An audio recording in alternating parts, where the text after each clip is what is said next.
வணக்கம் மக்களே, welcome to universe voice Tamil. இன்று நாம் காண இருப்பது சூடிக் கொடுத்த சுடற்கொடியால் ஆண்டாள் பிராட்டியார் இயற்றிய திருப்பாவை பாடல் 22. தமது 22ஆம் பாடலில் பரந்த இந்த உலகத்தை அரசாண்ட அரசர்கள் பலர் புறப்பற்று நீங்கி நீ தூங்கும் மஞ்சத்தின் கீழே திரள் திரளாக வந்து இருக்கின்றார்கள் என்று ஆண்டாள் சொல்லுகின்றார். இந்த பூமியை அரசு செய்த அரசர்கள் பலர் பகவானின் மெய்யடியார்களாக மாறி சேவை செய்ததை நமது இதிகாசங்களும் புராணங்களும் கதை கதையாக சொல்லியிருக்கின்றது.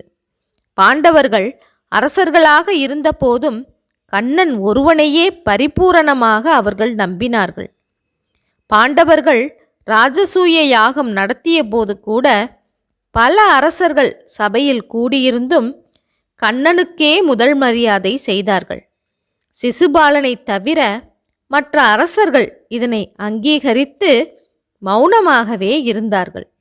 இந்த பட்டியலில் கண்ணனிடம் தோற்றவர்களும் அடக்கம் என்று ஆண்டாள் பாடியிருக்கின்றார்.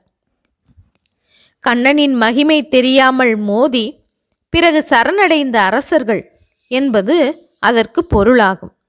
அப்படிப்பட்ட வல்லமை கொண்ட உனது பார்வை சிறிது பட்டாலும் எங்கள் துன்பம் நீங்கிவிடும் என்று அவர்கள் சொல்கின்றார்கள். இப்படியெல்லாம் சொல்லி நம் துன்பம் நீங்குவதற்கு ஆண்டாள் வழிகாட்டியுள்ளார். பாடலை பார்ப்போமா? அங்கன்மா ஞாலத்தரசர் அபிமான பங்கமாய் வந்து நின் பள்ளிக்கட்டில் கீழே சங்கமிருப்பார் போல் வந்து தலை பெய்தோம். கிங்கினி வாய் செய்த தாமரை பூ போலே செங்கன் சிறு சிறிதே எம்மேல் விழியாவோ. திங்களும் ஆதித்யனும் எழுந்தாற்போல் அங்கன் இரண்டும் கொண்டெங்கள் மேல் நோக்குதியேல் எங்கள் மேல் சாபம் இழிந்தேலோர் எம்பாவாய் என்று பாடுகின்றார். இந்த பாடலின் பொருள் என்ன தெரியுமா?